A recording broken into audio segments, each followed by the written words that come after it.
Haunted real estate, what realtors must disclose.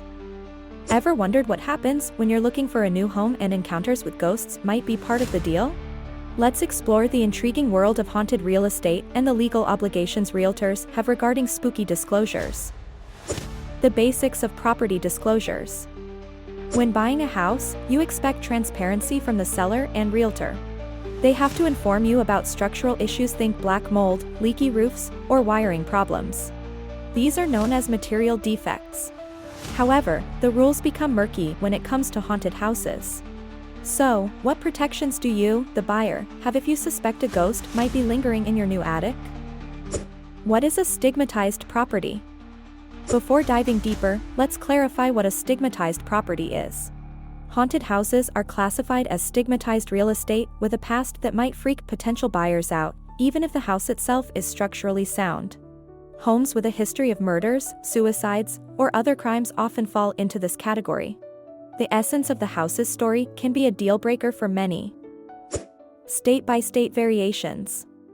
The laws regarding disclosing haunted house histories vary between states. In Massachusetts, a realtor isn't obligated to disclose a house's dark past unless specifically asked. So, if you're not inquiring about paranormal activity, good luck finding out. In contrast, California has stricter rules. Here, if someone has died on a property within the past 3 years, sellers must disclose that information. So, yes, if your potential new home has hosted a ghostly resident recently, you should be informed. Legal definitions of a haunted. Now, let's tackle the tricky part. What exactly is considered a haunted house? In 1991, New York State made headlines with the case of Stambovsky v. Ackley, often referred to as the Ghostbusters ruling. In that case, it was decided that sellers must inform buyers if they believe their home is haunted only if they've shared this opinion publicly. If they keep their ghostly encounters a secret, they're not legally required to disclose anything when selling the property.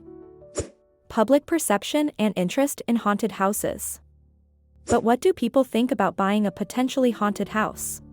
A recent 2023 study by Real Estate Witch and others revealed that over half of respondents, 52%, would consider purchasing a house believed to be haunted.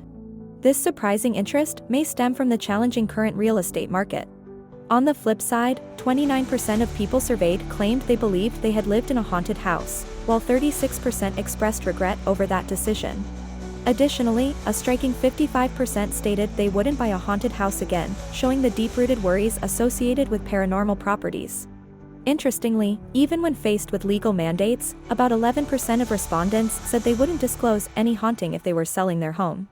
This indicates a significant level of skepticism and superstition surrounding the idea of buying a haunted property.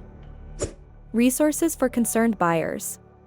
If you're nervous about ghosts and want to ensure your potential home is spirit-free, consider resources like diedinhouse.com. This service can reveal if any deaths have occurred on the property, providing peace of mind before you make a commitment. Final thoughts. So, what's the takeaway? Haunted houses walk a fine line between reality and myth.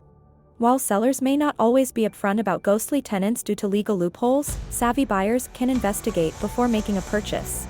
The excitement of buying a home is thrilling, but due diligence is essential, especially when spirits may be involved.